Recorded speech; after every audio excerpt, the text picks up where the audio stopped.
agar setiap kami Tuhan dapat mengikuti semua kehendak-Mu, berjalan sesuai dengan rencana-Mu. Sebab tanpa Engkau Tuhan kami tidak dapat berbuat apa-apa. Tetapi ketika Engkau menyertai kami Tuhan, tidak ada perkara yang terlalu sulit, tidak ada masalah yang tidak dapat diselesaikan. Karena Engkau Tuhan yang Maha Kuasa yang ada di dalam hidup kami, bersama dengan kami, memampukan kami untuk hidup menjadi pemenang, bahkan lebih daripada pemenang. Terima kasih Tuhan untuk malam hari ini, baik sidang jemaat-Mu yang beribadah di gedung gereja ini maupun yang ada di rumah. Kami percaya hadirat Tuhan tidak bisa dibatasi oleh ruang dan waktu. Engkau melawat setiap kami yang haus dan lapar akan firman-Mu. Kami dipuaskan dan firman-Mu menjadi jawaban atas setiap pergumulan hidup kami.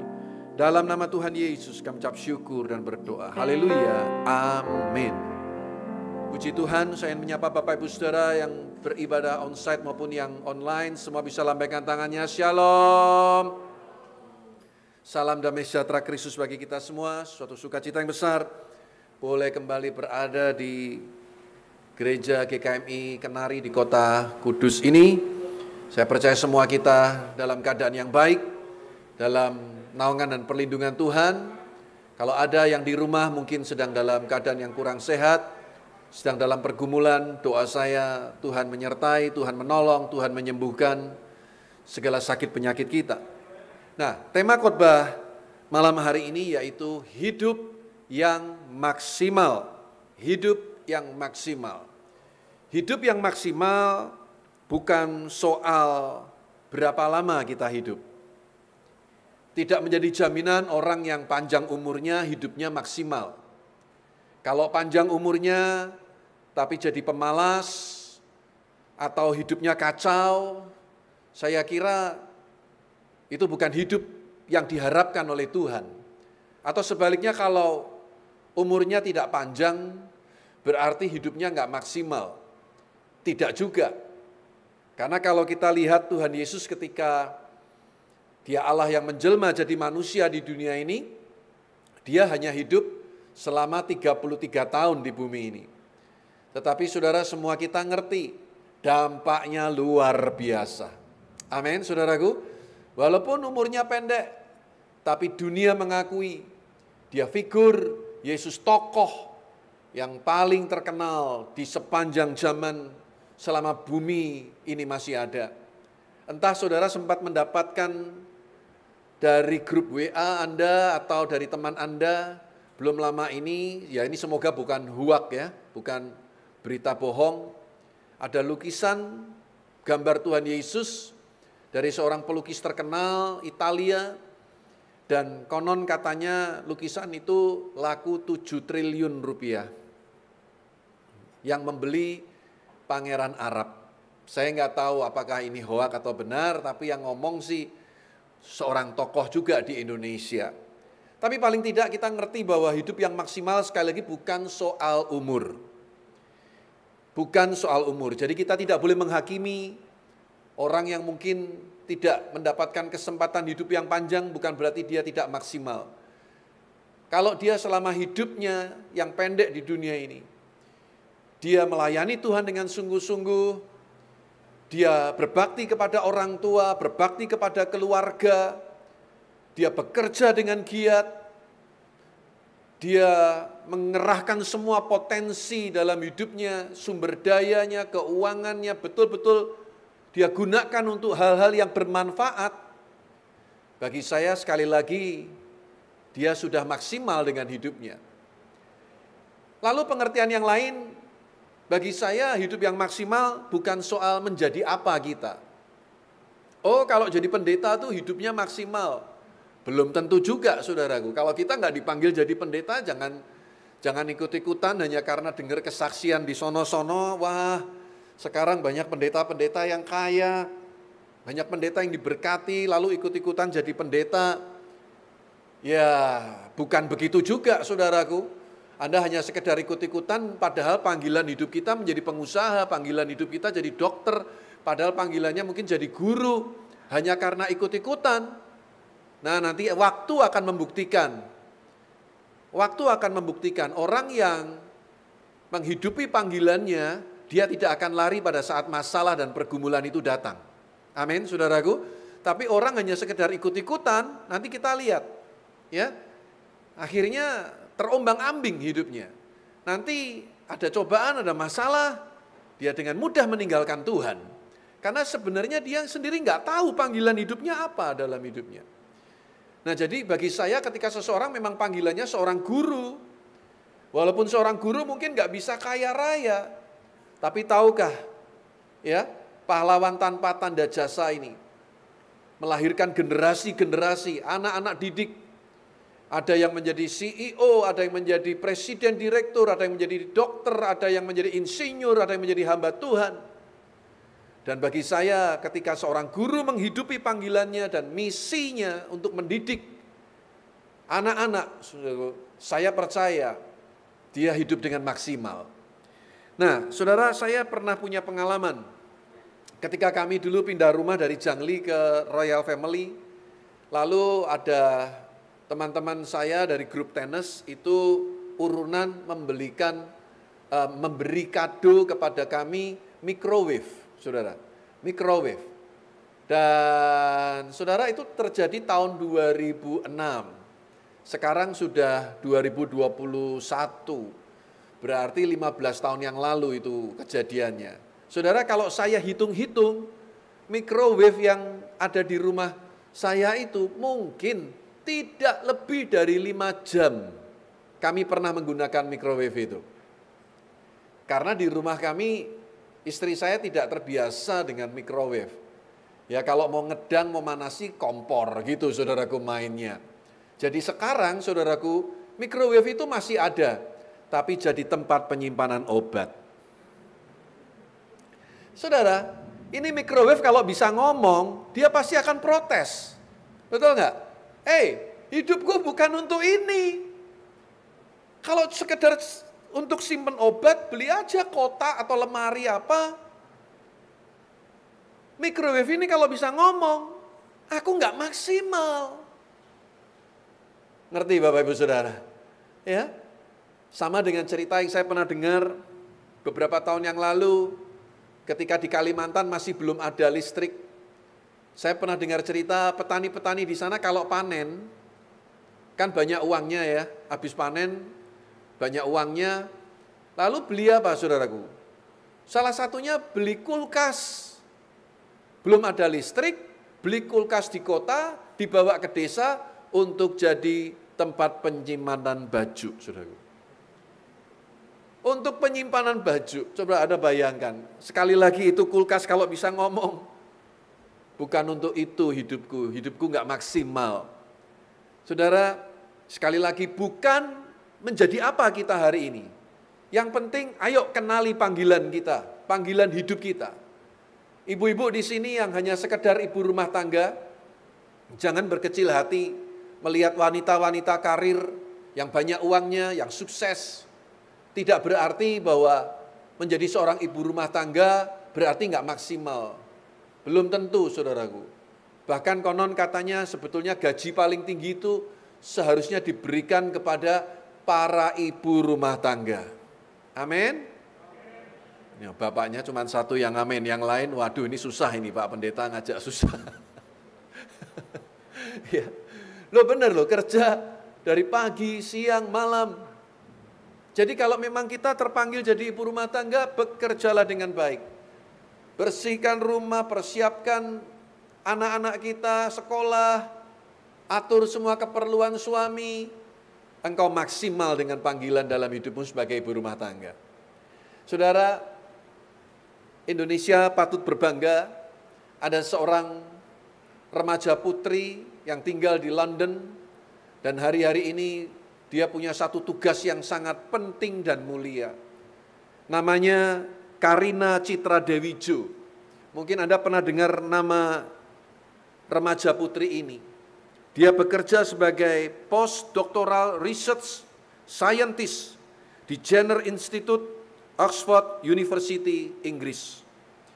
Dia adalah penemu dari formula untuk produksi massal vaksin Oxford AstraZeneca sehingga hasilnya bisa 10 kali lipat lebih banyak.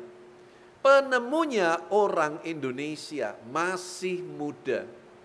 Dan dalam kesaksiannya dia tidak pernah ada liburnya. Kapan istirahatnya? Waktu pulang malam hari, tidur, pagi bangun, pergi ke laboratorium lagi, kerja lagi, 1 minggu, 7 hari. Tidak ada hari libur. Indonesia patut berbangga dengan hal ini.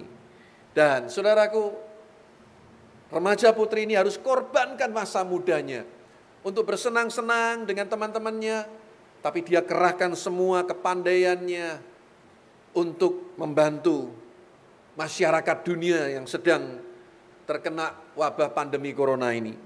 Nah, saudara, saya akan ambil dari satu contoh di Alkitab seorang tokoh yang hidupnya maksimal, yaitu Yosua. Coba kita lihat Yosua pasal yang pertama, ayat yang pertama dan yang kedua. Nama Yosua sendiri artinya Tuhan adalah keselamatan. Nama Yosua sama dengan nama Yusak, Hosea, sama juga dengan nama Yesus. Kita lihat Yosua pasal yang pertama, ayat yang pertama dan yang kedua dikatakan, sesudah Musa hamba Tuhan itu mati, berfirmanlah Tuhan kepada Yosua bin Nun, abdi Musa itu demikian. Hambaku Musa telah mati, sebab itu bersiaplah sekarang, seberangilah sungai Yordan ini, engkau dan seluruh bangsa ini, menuju negeri yang akan kuberikan kepada mereka, kepada orang Israel itu. Saudara garis bawahi, Yosua di sini dikenal sebagai abdi Musa. Ya, dikenal sebagai abdi Musa saat dia harus melanjutkan tongkat kepemimpinan Musa. Nah, tapi bagaimana pada hari matinya Yosua? Kita lihat pasal 24. Yosua 24 ayat 29. Dikatakan, dan sesudah peristiwa-peristiwa ini, maka matilah Yosua bin Nun, hamba Tuhan itu, ketika berumur 110 tahun. Saudara, pada hari matinya, Yosua dikenal sebagai hamba Tuhan. Dia tidak lagi disebut sebagai hambanya Musa atau abdi Musa, tapi dia dikenal sebagai hamba Tuhan. Nah, di dalam kehidupan Yosua, saya mencatat ada beberapa peristiwa yang saya akan ambil sebagai contoh betapa Yosua ini orang yang luar biasa, yang betul-betul hidupnya maksimal, sehingga pada hari kematiannya dia dikenal sebagai hamba Tuhan. Saya rindu semua kita, kalau waktunya tiba kita pulang ke rumah Bapak, semua kita disebut sebagai hamba-hamba Tuhan. Amin. Sekali lagi bukan soal pendeta atau tidak, tapi orang mengenal kita, orang yang setia melayani Tuhan sampai akhir hidup kita. Nah, contoh yang pertama dari Yosua ini, yaitu ketika Yosua memimpin peperangan melawan Amalek. Ini luar biasa, saudaraku. Keluaran 17 ayat yang ke-9. Keluaran pasal yang ke-17 ayatnya yang ke-9. Alkitab berkata, Musa berkata kepada Yosua, pilihlah orang-orang bagi kita, lalu keluarlah berperang melawan orang Amalek. Besok aku akan berdiri di puncak bukit itu dengan memegang tongkat Allah di tanganku. Saudara, sebagai seorang muda, Yosua ambil tanggung jawab untuk berperang melawan Amalek. Sementara Musa, Harun dan Hur naik ke gunung Tuhan untuk berdoa. Pada saat Musa angkat tangan, Yosua dan orang Israel menang melawan Amalek. Amalek sendiri, saudaraku, artinya dweller in a valley. Orang-orang yang tinggal di dalam lembah. Ini suku bangsa yang licik. Kalau perang, sukanya nyerang bagian yang belakang, bagian yang lemah. Kalau dalam peperangan, siapa yang dimaksud dengan kelompok orang yang lemah? Semua kita pasti tahu, yaitu kelompok ibu-ibu dan anak-anak. Sementara pemuda-pemuda, bapak-bapak ada di barisan depan untuk berperang. Yosua, saudaraku, harus menghadapi satu bangsa yang licik dalam peperangan, yaitu Amalek. Dan Yosua ambil tanggung jawab sebagai seorang muda untuk berperang melawan Amalek. Bisa saja sebetulnya dia protes sama Musa. Musa, kamu kok enak? Kamu yang naik ke bukit, cuman angkat tangan doa. Aku yang harus berperang. Yosua tidak pernah berkata begitu. Yosua tidak pernah berontak kepada Musa. Apapun yang diperintahkan Musa kepada Yosua, dia selalu taati, saudaraku. Ini yang luar biasa dari kehidupan Yosua. Di Alkitab pada zamannya Musa, ada beberapa orang yang pernah memberontak kepemimpinan Musa. Harun dan Miriam, saudara-saudaranya Musa, pernah berontak. Korah, Datan, Abiram dari suku Lewi pernah berontak kepada Musa. Tapi Yosua, dia taat, dia setia melayani Musa. Mari kita belajar setia dari perkara yang kecil. Saya percaya Tuhan akan memberikan kita tanggung jawab yang lebih besar. Amin, saudaraku. Yosua ambil tanggung jawab.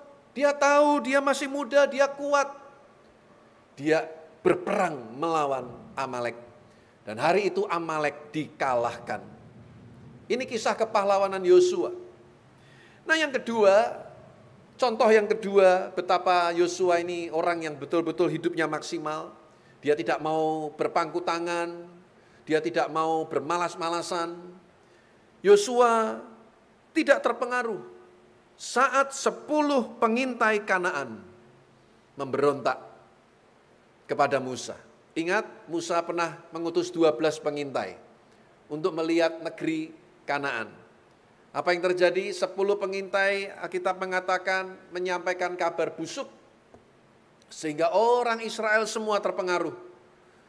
Tetapi Yosua dan Kaleb, dia ambil keputusan untuk tetap percaya kepada janji Tuhan.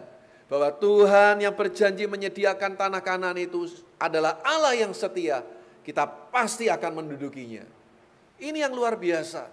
Yosua orang yang punya prinsip. Dia orang yang punya prinsip untuk pegang janji firman Tuhan. Hari ini saya berdoa kepada Bapak Ibu Saudara semua, baik yang beribadah di gedung gereja ini maupun yang ada di rumah. Ayo, di sekitar kita ada banyak orang yang bersungut-sungut, menyalahkan Tuhan, mulai berubah setia.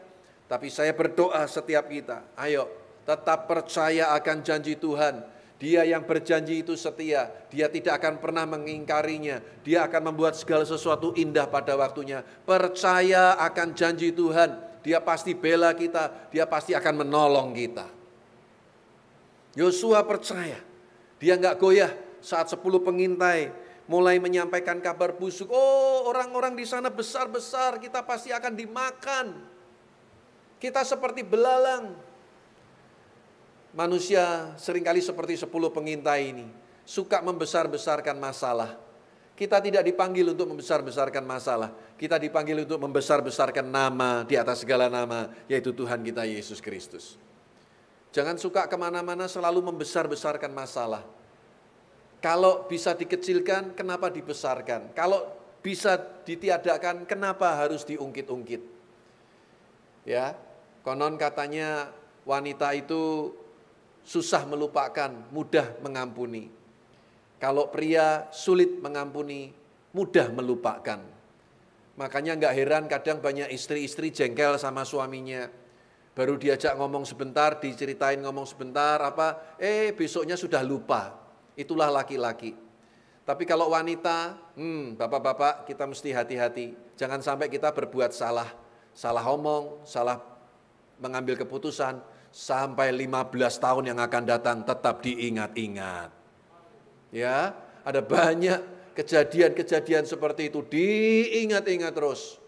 Saudara, 10 pengintai ini menyampaikan kabar busuk yang membuat orang Israel semua marah kepada Musa. Tapi Yosua tetap percaya kepada janji Tuhan. Saya berdoa apapun yang sedang terjadi hari-hari ini tidak mengikis iman pengharapan kita kepada Tuhan. Bahwa dia Allah yang setia, dia Bapa yang baik, dia tahu apa yang kita perlukan. Jangan takut, jangan khawatir. Kita punya Tuhan, kita punya pengharapan. Masih ada mujizat, masih ada hari esok di dalam Yesus Kristus Tuhan.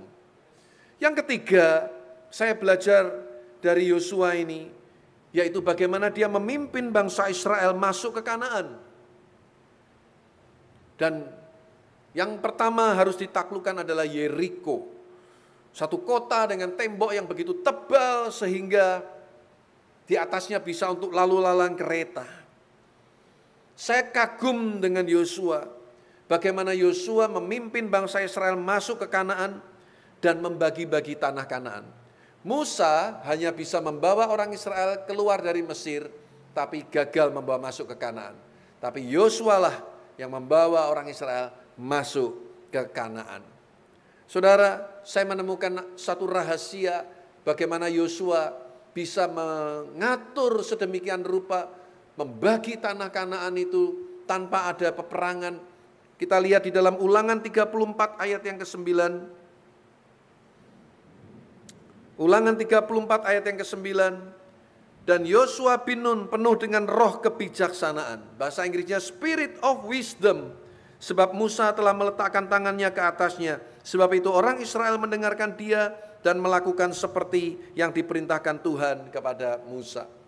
Maksud saya tidak ada peperangan itu antar bangsa Israel sendiri. Kalau suku-suku bangsa yang menduduki tanah Kanaan, mereka memang harus dihalau. Apa yang membuat Yosua bisa melakukan semuanya itu? Dia punya yang namanya spirit of wisdom, roh kebijaksanaan, roh hikmat. Saudara, kalau kita berdoa itu jangan cuma minta berkat melulu. Berdoa, Tuhan beri aku roh hikmat, beri aku roh kebijaksanaan. Maka masalah apapun yang ada di depan kita, kita pasti dapat menyelesaikannya dengan baik.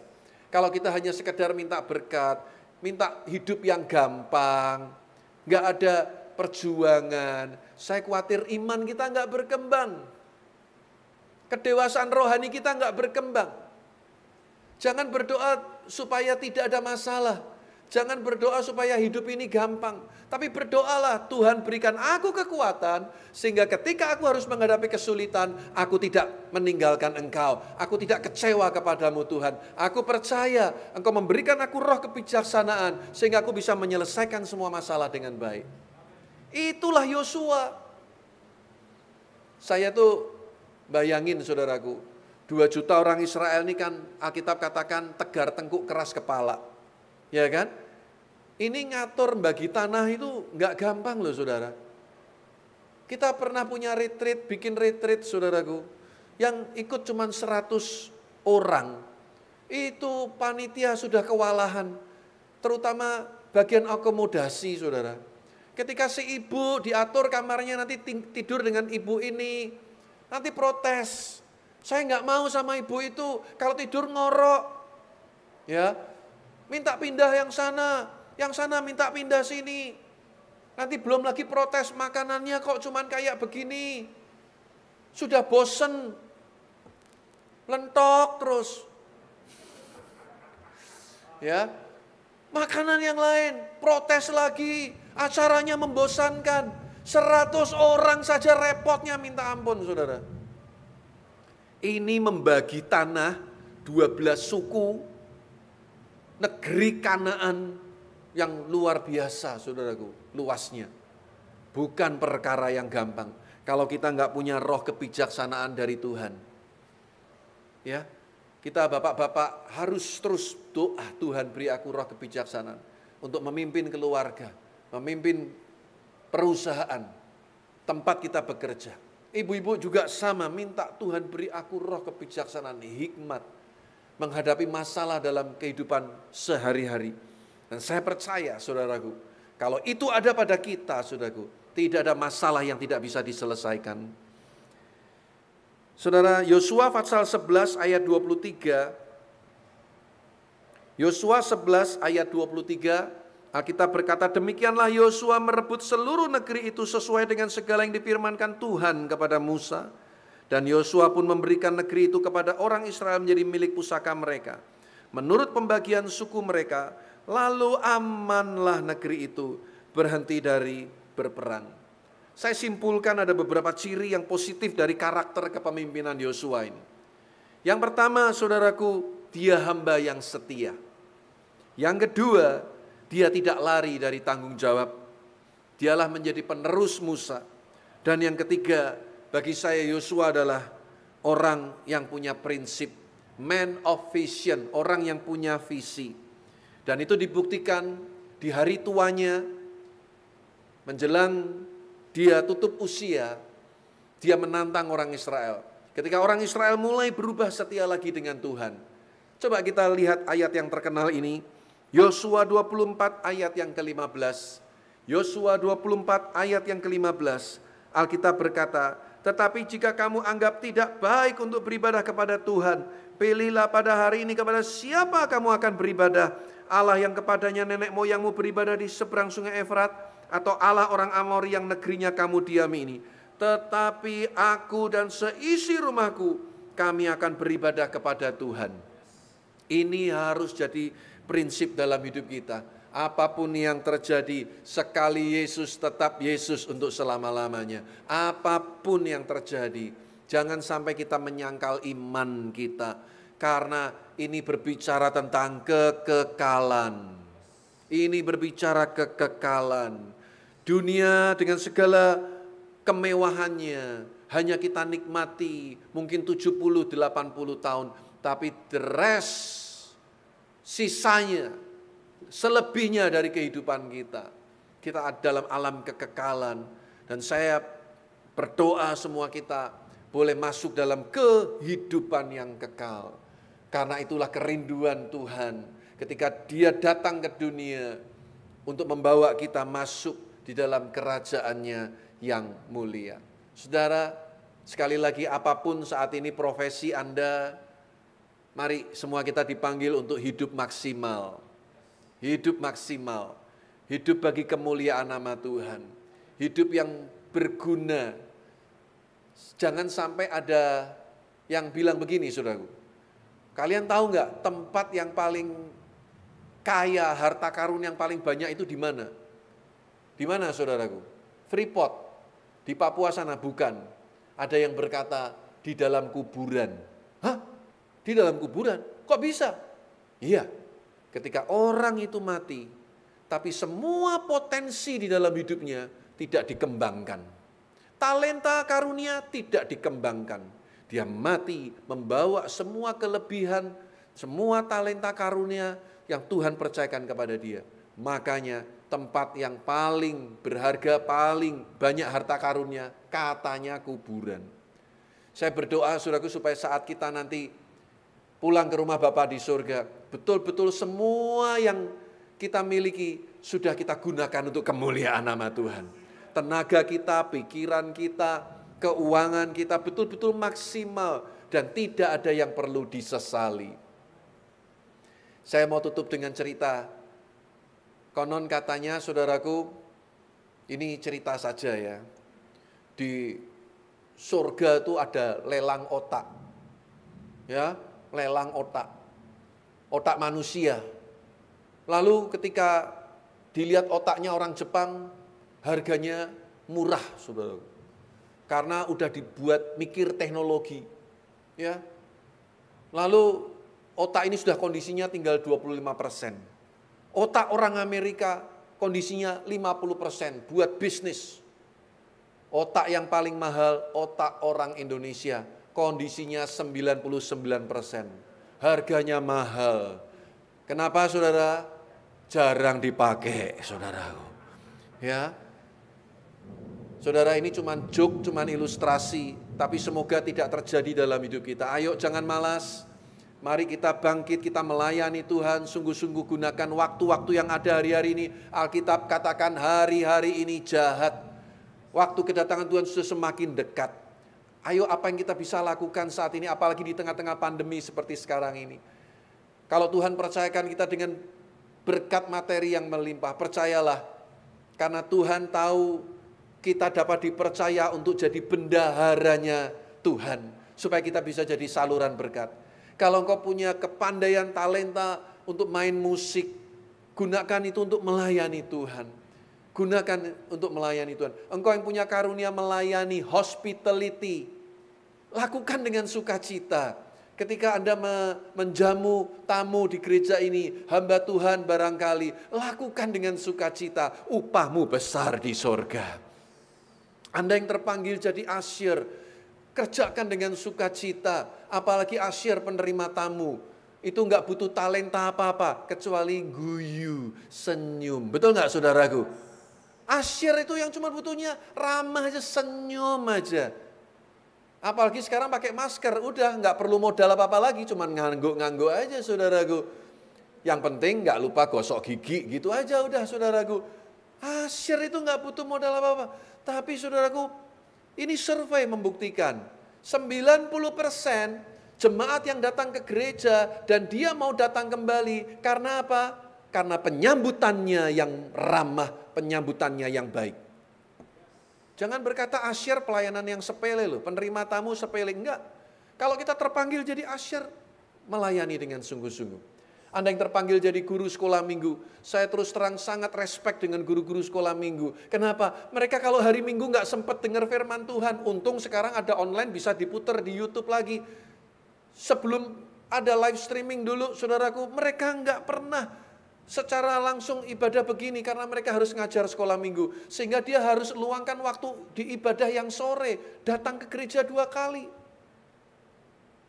Tetapi saudaraku, pelayanan sekolah minggu itu sangat mulia. Karena anak-anak ini adalah generasi penerus. Kalau kita bisa meletakkan dasar-dasar iman yang benar dalam kehidupan anak-anak kita. Firman Tuhan katakan, firman itu tidak pernah kembali dengan sia-sia. Amin. Saya berdoa supaya setiap kita, ayo apapun panggilan Tuhan dalam hidup kita mau gunakan semaksimal mungkin. Sampai akhir hidup kita didapati setia, melipat gandakan semua talenta yang Tuhan percayakan kepada kita. Amin, Tuhan Yesus memberkati. Mari pemain musik boleh maju ke depan. Mari kita nyanyikan pujian ini, Mahkota Kehidupan. Haleluya. Biar ini menjadi doa kita bersama. Mari kita bangkit berdiri. Haleluya.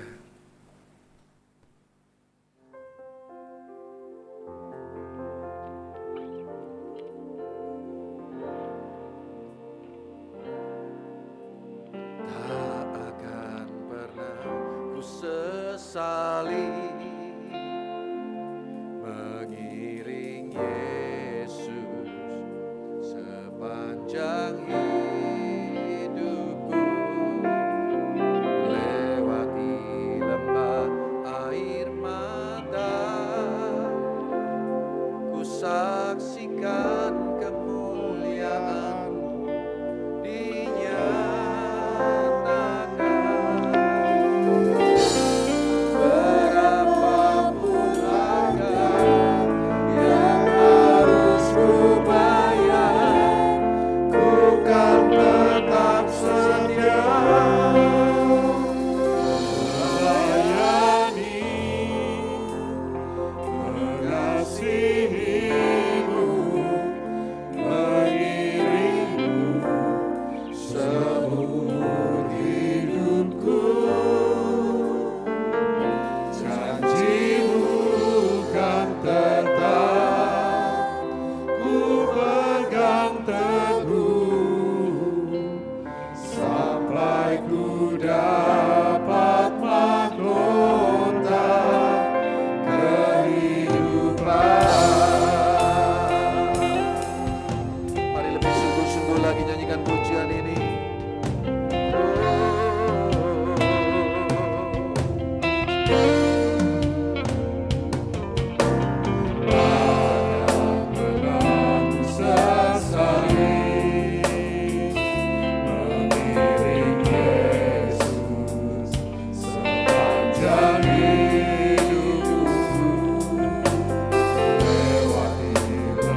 ku dapat mahkota kehidupan.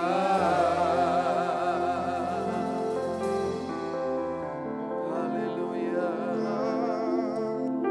Ini kerinduan kami Tuhan. Ini kerinduan kami. Mari taruh tangan kanan kita di dada dan angkat tangan kiri kita di hadapan Tuhan. Haleluya, haleluya. Ini kami Tuhan, pakailah hidup kami Tuhan. Kami mau waktu-waktu yang Kau berikan selama kami hidup di dunia ini tidak kami sia-siakan. Semua potensi sumber daya yang Kau percayakan kepada kami benar-benar kami lipat gandakan agar Engkau disenangkan, dan ketika tiba waktunya Engkau menuntut pertanggungjawaban dari kami, maka kami akan dengan penuh keberanian datang kepadamu dan kami akan berkata, ini aku Tuhan. Aku hanya hamba yang melakukan apa yang harus aku lakukan. Dan Tuhan akan berkata, masuklah dalam kebahagiaan bersama dengan Tuhanmu. Hai engkau hamba yang baik dan setia. Betapa hati kami rindu akan saat-saat seperti itu Tuhan. Dan mahkota kehidupan Engkau sediakan untuk setiap kami semua. Terima kasih Bapa.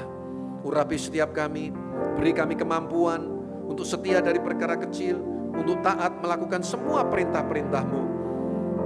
Mungkin orang lain tidak tahu, tidak ada yang menghormati, tidak ada yang menghargai. Tapi kami yakin Engkau mencatat nama kami di buku kehidupan di surga. Dan tidak ada yang pernah sia-sia segala sesuatu yang kami lakukan untuk kelebaran kerajaan surga. Terima kasih Bapa. Meteraikan firman-Mu di dalam nama Tuhan Yesus kami berdoa. Haleluya. Amin.